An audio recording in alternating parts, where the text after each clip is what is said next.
Welcome, curious minds, to another deep dive. Today we're embarking on a fascinating quest.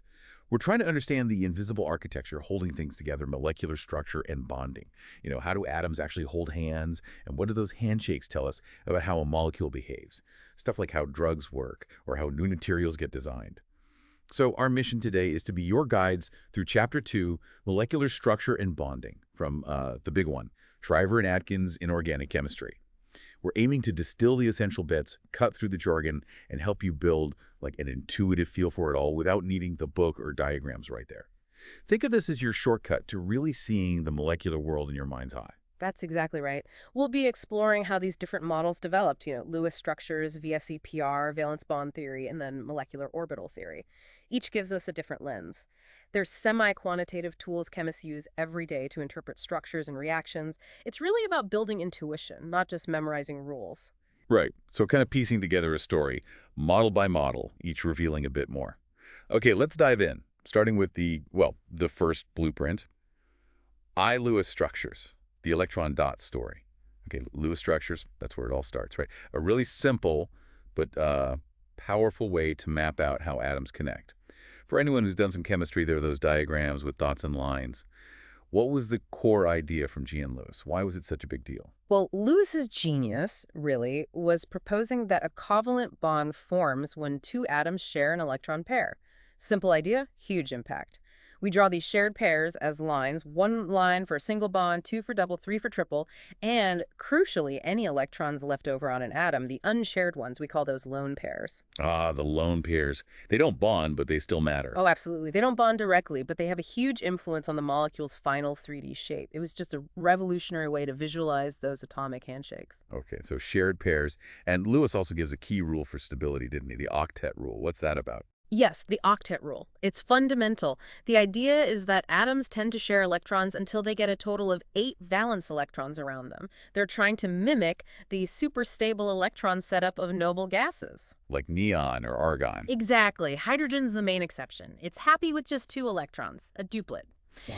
Now, building a Lewis structure, it's usually 3 steps. First, count up all the valence electrons from every atom. Don't forget to add or subtract if it's an ion. Right, fair the charge. Second, arrange the atoms. Usually the least electronegative one goes in the middle. Think carbon and CO2.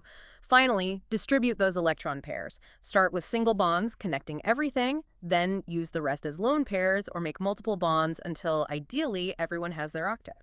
Okay, could you walk us through a quick example, maybe something like BF4? Sure, BF4 is a good one. Yeah. Boron gives 3 valence electrons. Each of the 4 fluorines gives 7, that's 28, plus 1 more for the negative charge. So 3 plus 28 plus 1, 32 electrons total, or 16 pairs. 16 pairs to distribute. Right.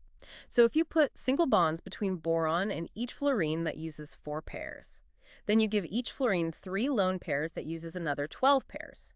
4 plus 12 equals 16 pairs. Everyone's happy. Boron has 4 bonds, 8 electrons. Each fluorine has 1 bond and 3 lone pairs, 8 electrons. Perfect octets all around. Yes, but here's the catch we mentioned. The Lewis structure makes it look flat, maybe square planar, but BF4 is actually tetrahedral in 3D. So Lewis structures show connectivity, electron counts. But not the geometry. Got it. That's a key limitation. Exactly. And sometimes even the connectivity isn't captured perfectly by just one drawing. Ah, you're talking about resonance, right? Like with ozone, O3. Precisely. If you draw just one Lewis structure for O3, you'd probably have one single OO bond and one double O bond. Which implies different lengths. Right. But experimentally, both OO bonds are identical. Their length is somewhere between a typical single and double bond. So the single drawing fails. This is where resonance comes in. It means the actual structure isn't any single drawing, but a sort of average or superposition of all the valid Lewis structures you can draw for that arrangement of atoms. Oh, so it's like blending them together. Exactly. We show it with a double-headed arrow between the structures. It's crucial to understand it's a blend, not like it's flickering back and forth. The real molecule is a resonance hybrid. The electrons are, you could say, delocalized, spread out over more than just 2 atoms. And this blending, this delocalization, it's not just a drawing trick. It has real effects. Absolutely. 2 main effects. First, it averages out the bond characteristics like length and strength. Second, and this is huge, it lowers the molecule's overall energy. We call this resonance stabilization. Lower energy means more stable. Exactly. And the stabilization is greatest when the contributing Lewis structures are similar in energy. Think of the nitrate ion, NO3. Several structures contribute equally, spreading that negative charge and partial double bond character around. Makes it much more stable. To the VSEPR model, predicting molecular shapes. Okay, so Lewis structures give us the 2D map and electron counts. Resonance handles the blending. But how do we get that 3D shape you mentioned for BF4? How do we predict the geometry? That's the job of VSEPR, valence shell electron pair repulsion. It's a surprisingly effective model based on a really simple idea. Okay, VSEPR, what's the simple idea? Just that regions of electron density, whether they're electrons in bonds or lone pairs, repel each other. They want to get as far apart as possible around the central atom to minimize that electrostatic repulsion, like pushing magnets away from each other. Makes sense. Electrons are negatively charged. Exactly. So if you have two regions of electrons, they'll go 180 degrees apart linear. Three regions, 120 degrees apart trigonal-planar. Four regions, they spread out in 3D into a tetrahedron about 109.5 degrees apart. Okay. 5 regions make a trigonal bipyramid, and 6 make an octahedron. Those are the basic electron domain geometries. Right, but you said earlier that the molecular shape isn't always the same as the electron arrangement, like with water or ammonia. Precisely. That's a key distinction. The shape describes the arrangement of the atoms. Let's take ammonia, NH₃. Nitrogen has 3 bonds to hydrogen and 1 lone pair. So 4 regions of electron density in total. Right. 4 regions arrange themselves tetrahedrally to minimize repulsion. But when we describe the shape of the molecule, we only look at where the atoms are, so we ignore the lone pair's position in space, and what's left is a trigonal pyramid shape for NH₃. Ah, I see. And water, H2O. Same logic. Oxygen has 2 bonds to hydrogen, 2 lone pairs. That's still 4 electron regions total. Tetrahedral electron arrangement again. Yes. But ignore the 2 lone pairs when describing the shape, and you're left with just the HOH atoms, which form an angular or bent shape. Okay, that makes sense. Can you do one more, maybe something with 5 regions like PCl₄? Sure. Phosphorus pentachloride, PCl₄. Phosphorus in the center bonded to 5 chlorines. No lone pairs on the central phosphorus. So 5 bonding regions, 0 lone pairs, 5 regions total. Correct. 5 regions arrange themselves in a trigonal bipyramid to get maximum separation. Since all 5 positions have atoms, chlorines, the molecular shape is trigonal bipyramidal. Okay, so electrons repel, get Yeah. far apart. But are all repulsions equal? Does a lone pair repel the same amount as a bonding pair? Good question. No, they're not equal. This is a crucial refinement to VSEPR. Lone pairs repel more strongly than bonding pairs. More pushy. Exactly. The order of repulsion strength goes lone pair versus lone pair strongest, lone pair versus bonding pair weakest. People often explain this by saying lone pairs are held only by one nucleus, so they're less confined, spread out more, and occupy more angular space closer to the central atom. And that stronger repulsion actually affects the shape. Yes, it distorts the ideal bond angles. Remember ammonia, NH₃. Tetrahedral electron geometry predicts 109.5 degrees, but the lone pair pushes the bonding pairs closer together, so the H and H angle is actually about 107 degrees. And water, H2O, with 2 lone pairs. Even more distortion. The 2 lone pairs push the HOH bonds even closer, down to about 104.5 degrees. This also explains where lone pairs prefer to sit in more complex shapes. In a trigonal bipyramid, there are 2 types of positions: axial, up-down, and equatorial, around the middle. Lone pairs always go to the equatorial positions because it minimizes the number of strong 90-degree repulsions they experience. Minimizing the worst clashes. Precisely. That preference explains why a molecule like SF4, with 4 bonding pairs and 1 lone pair, adopts a seesaw shape. The lone pair sits equatorially. 3. Valence bond theory, overlapping atomic orbitals. Okay, VSEPR gives us the 3D shapes based on electron repulsion. But now I want to understand the bond itself better, what's actually happening with the electrons to form that handshake. This takes us into quantum mechanics, right? Valence bond theory. Exactly. We're moving beyond just electron counting and repulsion to how atomic orbitals interact. Valence bond, or VB theory, looks at how bonds form when atomic orbitals from adjacent atoms overlap. A lot of the language we use today, like sigma and pi bonds, actually comes from VB theory, even though we have more advanced models now. So orbital overlap, how does that work for, say, the simplest molecule, H2? Okay, imagine 2 hydrogen atoms approaching. Each has 1 electron in a spherical 1's atomic orbital. As they get closer, these 1's orbitals start to overlap in the space between the 2 nuclei. Quantum mechanically, their wave functions interfere constructively in that overlap region. This means there's a higher probability of finding the electrons between the nuclei. Ah, so the shared electrons are concentrated in the middle, pulling the positive nuclei together, like electron glue. That's a great way to put it. This type of bond, formed by head-on overlap along the axis connecting the nuclei with that nice cylindrical symmetry, is called a sigma bond. Okay, sigma bond, head-on overlap, and you mentioned potential energy curves. Right. If you plot the energy of the two H atoms versus the distance between them, you see that as they approach, the energy drops because of this favorable overlap and attraction. It reaches a minimum energy at the optimal bond distance. That's the equilibrium bond length. The sweet spot. The sweet spot. If you push them closer, the energy shoots up because the positive nuclei start repelling each other strongly. And a key point from quantum mechanics: the two electrons forming the bond must have opposite spins, paired spins. Okay, that makes sense for H2. What about molecules with multiple bonds, like N2? It has a triple bond. Good example. We can extend the overlap idea. Let's define the axis connecting the two nitrogen atoms as the z-axis. The two ps orbitals on each nitrogen point along this axis, so they can overlap head-on, just like the 1s orbitals in H2. So that forms one sigma bond. Correct. But each nitrogen also has two px and two pi orbitals, which are perpendicular to the z-axis. These orbitals can overlap side by side. Side-by-side overlap. How does that look? Instead of electron density being concentrated right on the axis, side-by-side overlap creates electron density in two regions, one above and one below the internuclear axis.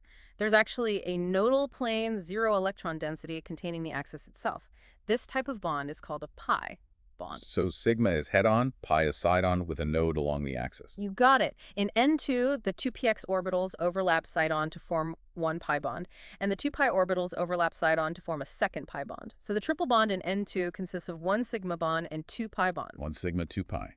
Makes a triple bond. Yeah. Okay, but VB theory isn't perfect, is it? Didn't you mention issues with predicting angles in water and ammonia? Exactly. Basic VB theory runs into trouble here. Oxygen's valence p orbitals, which would bond with hydrogen's 1s, are naturally at 90 degrees to each other.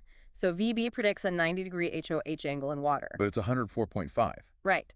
Same problem with NH₃, predicted 90, observed 107, and there's the carbon issue. Its ground state electron configuration suggests it should only form two bonds, but it almost always forms four, like in methane, CH4. So the simple overlap picture is missing something.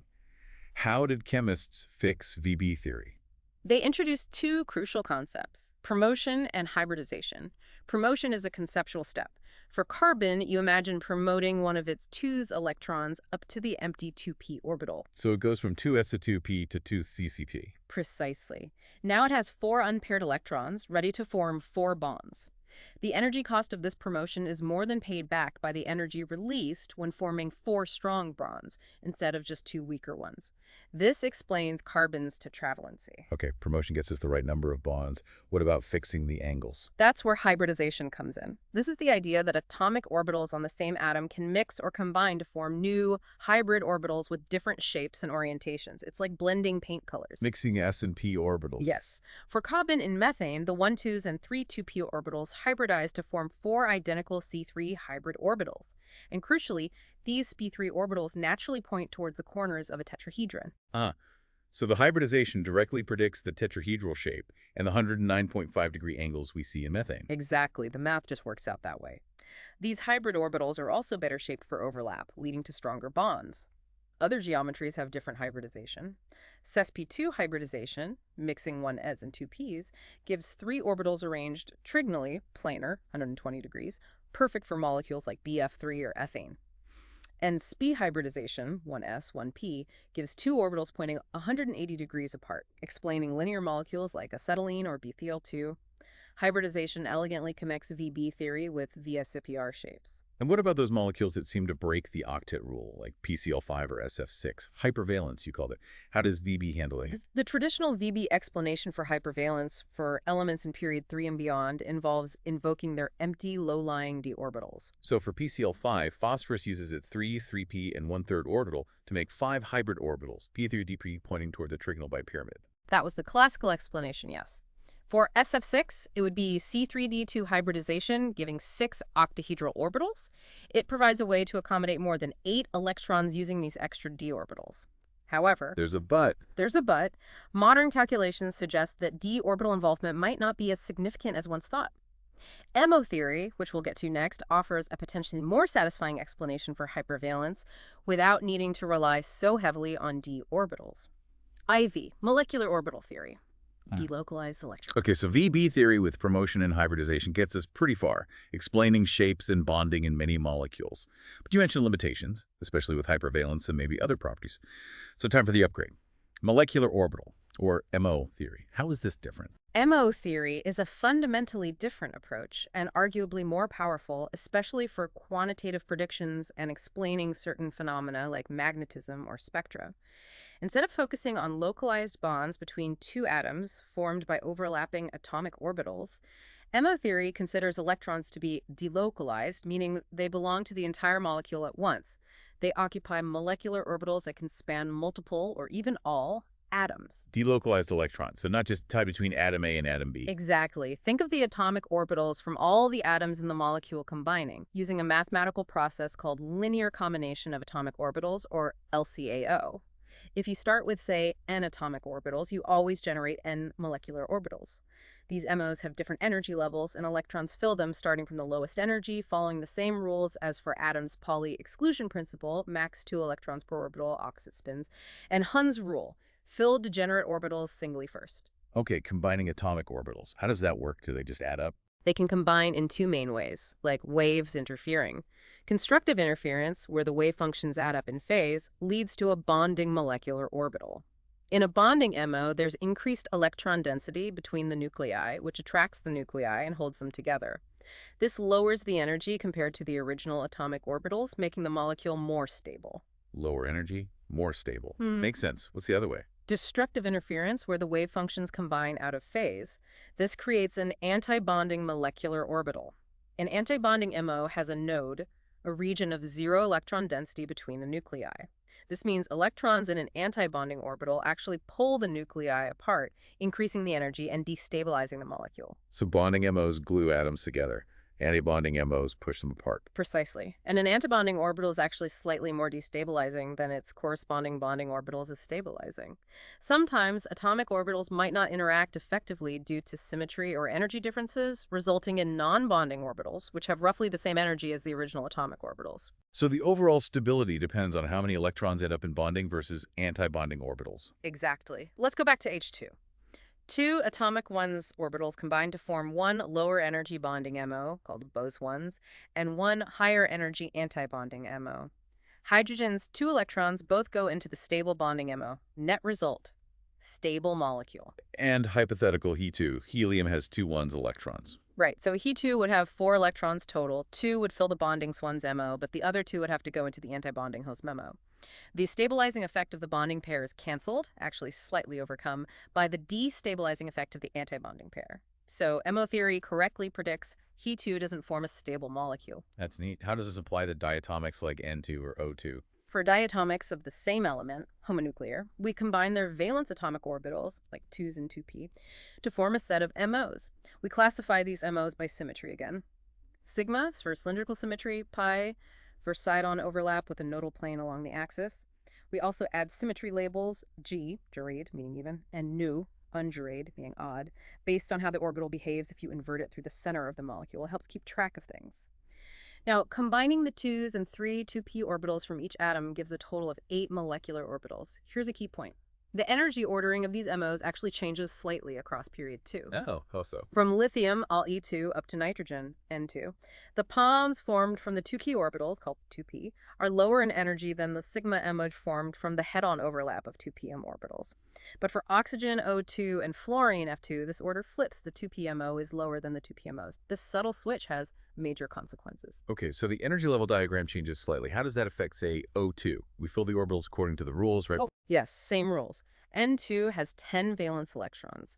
They fill up the available MOs, resulting in filled 2s, SO₃², 2p, all 4 electrons, and SO₃p orbitals. Everything is paired up.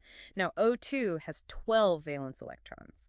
Because the order is flipped for O2 after filling the SO₃² and the SO₂p, the next available orbitals are the two degenerate 2p antibonding orbitals. Degenerate means same energy level. Yes, so following Hund's rule, the last two electrons go one into each of these 2p orbitals, and with parallel spins. Unpaired electrons. Exactly.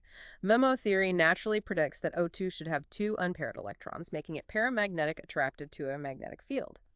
This is a major triumph for MO theory because simple VD theory struggled to explain O2's paramagnetism. Wow, that's powerful. And you mentioned HOMO and LUMO. Right. HOMO is the highest occupied molecular orbital, and LUMO is the lowest unoccupied molecular orbital. These are often called the frontier orbitals because they're typically the ones involved in chemical reactions where electrons are most easily removed from HOMO or added to LUMO. Okay, what about when the atoms are different, like in CO or HF, heteronuclear diatomics? The basic idea of combining atomic orbitals still holds, but now the atomic orbitals start at different energy levels because the atoms have different electronegativities. The atomic orbitals of the more electronegative atom, like F and HF, are lower in energy. So when they combine, the resulting bonding MOs are closer in energy to and have more character from the more electronegative atom. Meaning the bonding electrons spend more time near the more electronegative atom. Precisely. That's what creates the bond polarity. The antibonding MOs, conversely, are closer in energy to and have more character from the less electronegative atom. In HF, the bonding sigma MO is mostly fluorine-like, making F the negative end of the dipole. Carbon monoxide, CO, it's interesting. Its HOMO is actually a sigma orbital mostly localized on the carbon, while its LUMOs are pi orbitals. This specific arrangement makes CO a good electron donor from its HAMO and acceptor into its LMO, explaining why it binds strongly to metals. So MO theory gives a much more nuanced picture of polarity and reactivity. How do we talk about bond strength or number in MO theory, like single, double, triple bonds? We use a concept called bond order. It's calculated as 1/2 times the number of electrons in bonding MOs minus the number of electrons in antibonding MOs. Okay, bonding electrons, antibonding electrons too. Exactly. Non-bonding electrons don't contribute. For F2, if you work it out, the bond order is 1, a single bond. For N2, it comes out to 3, a triple bond. For Er2, with those two electrons and antibonding orbitals, the bond order is 2, a double bond. And this bond order correlates with real properties. Very strongly. Generally, for bonds between the same two elements, a higher bond order means a stronger bond, higher bond dissociation energy, and a shorter bond length. N2's bond order of 3 matches its incredibly high strength and short bond. That makes intuitive sense. Does MO theory work for bigger molecules too? Polyatomics. Absolutely. The principles extend. You combine all relevant atomic orbitals from all atoms to generate a set of delocalized molecular orbitals for the entire molecule. You fill them with the total number of valence electrons. For ammonia, NH₃, MO theory correctly predicts its pyramidal shape and shows that the HOMO is largely a non-bonding orbital localized on the nitrogen, essentially, the MO equivalent of the lone pair, matching VSEPR. And how does MO theory handle that hypervalence issue, like SF6, without needing d orbitals? This is one of its real strengths. In SF6, MO theory combines sulfur's 3s and 3p orbitals with orbitals from the 6 fluorine atoms. It generates a set of bonding, non-bonding, and anti-bonding MOs. It turns out you can accommodate all 12 valence electrons in bonding and non-bonding MOs without occupying any strongly antibonding MOs and without explicitly invoking sulfur's 3rd orbitals. The bonding is delocalized over the whole molecule. An electron pair isn't confined to just one SF bond. Its influence is spread out, stabilizing multiple interactions. So delocalization is key. It can explain bonding without needing an octet on the central atom. Yes, and it also explains electron-deficient molecules like diborane, B2H6. There aren't enough electrons for normal two-center, two-electron bonds everywhere. MO theory shows how bonding orbitals can span 3 atoms, like the BHB bridges, allowing fewer electrons to hold more atoms together. Effectively, these are called 3-center, 2-electron bonds. A final point. While MOs are delocalized, you can mathematically transform them into more localized orbitals that often resemble the bonds and lone pairs we draw in Lewis structures or VB theory. Both pictures, delocalized and localized, are valid ways to think about the electrons, depending on what property you're interested in. Can MO theory also predict shapes, like VSEPR does? It can, using something called Walsh diagrams. These diagrams track how the energies of the individual molecular orbitals change as you vary a geometric parameter, like a bond angle. For a simple H2 molecule, you can plot the MO energies as it goes from linear to bent. By seeing how the total energy changes as you fill the orbitals with the molecule's valence electrons, you can predict whether it prefers to be linear or bent. For example, molecules with 4 valence electrons, like BH2, are predicted to be linear, while those with 5 to 8, like H₂O, are predicted to be bent because filling certain MOs lowers the total energy in the bent geometry. The predictions usually match experiments quite well. V structure and bond properties. Measurable insights. Okay, we've covered a lot of theoretical ground, Lewis, VSEPR, VB, MO. How do we connect all this back to things we can actually measure in the lab? How do we quantify these bonds? Right. Theory needs experimental validation. The two most fundamental measurable properties of a bond are its length and its strength. Equilibrium bond length is simply the distance between the centers of two bonded atoms at the energy minimum. We measure this very accurately using techniques like X-ray diffraction or microwave spectroscopy. And we can estimate these lengths too. Yes, using covalent radii. Each atom is assigned a radius representing its contribution to a covalent bond. You can add the radii of two atoms to get a pretty good estimate of their bond length. These radii follow periodic trends, generally decreasing across a period and increasing down a group. Smaller, near fluorine. We also have van der Waals radii, which represent the effective size of an atom when it's not bonded, just bumping up against another molecule. These are crucial for understanding how molecules pack in solids or liquids. Okay, so bond length. What about bond strength? How hard is it to break the bond? We typically measure bond strength using bond dissociation enthalpy, BDE. That's the energy required to break one specific bond in a specific molecule in the gas phase. We also use mean bond enthalpies, which are averaged values for a particular type of bond, like CH, across many different molecules. These are useful for estimating enthalpy changes in reactions, though specific BDEs are more accurate if available. And does electronegativity tie into this, that idea of how strongly an atom pulls electrons in a bond? Absolutely. Linus Pauling developed the most famous electronegativity scale. He noticed that bonds between different atoms, like HF, were often stronger than the average of the bonds between identical atoms, HH and FF. He attributed this extra strength to the ionic character of the bond, arising from the difference in electronegativity between the two atoms. A larger electronegativity difference means a more polar bond, more ionic character, and generally a stronger bond because of that extra electrostatic attraction. So electronegativity difference links to polarity and strength. Yes. And this leads nicely into the Cantalar triangle, which is a useful way to visualize different types of bonding. It plots compounds based on the average electronegativity of the elements versus the difference in their electronegativities. Okay, what does it show? It roughly maps out regions corresponding to predominantly ionic bonding, large difference, intermediate average, covalent bonding, small difference, high average, and metallic bonding, small difference, low average. It helps classify the bonding continuum. Ionic, covalent, metallic, based on those two electronegativity parameters. Neat. Finally, how do chemists keep track of electrons in reactions, sort of like bookkeeping, oxidation states? Right, oxidation number, or oxidation state, is a formal bookkeeping tool. It's the charge an atom would have if you pretend all its bonds are purely ionic, assigning the bonding electrons entirely to the more electronegative atom in each bond. So it exaggerates the polarity. Exactly. It's a formalism, not a real charge. But it's very useful. We follow a set of rules. Group 1 metals are always +1, fluorine is always -1, oxygen is usually -2, with exceptions like peroxides or OF2. Hydrogen is usually +1, except in metal hydrides. The sum of oxidation states in a neutral molecule is 0, and in an ion, it equals the ion's charge. It helps us track electron transfer in redox reactions. For example, in MnO4, permanganate, oxygen is -2. 4 oxygens make manganate total. The overall charge is -1, so manganese must have an oxidation state of +7 to balance it out. Outro. Wow. Okay, that was quite a deep dive. We've gone all the way from simple Lewis dots to delocalized molecular orbitals. It really feels like we've built up the picture layer by layer. We really have, and you can see how each model adds a level of sophistication.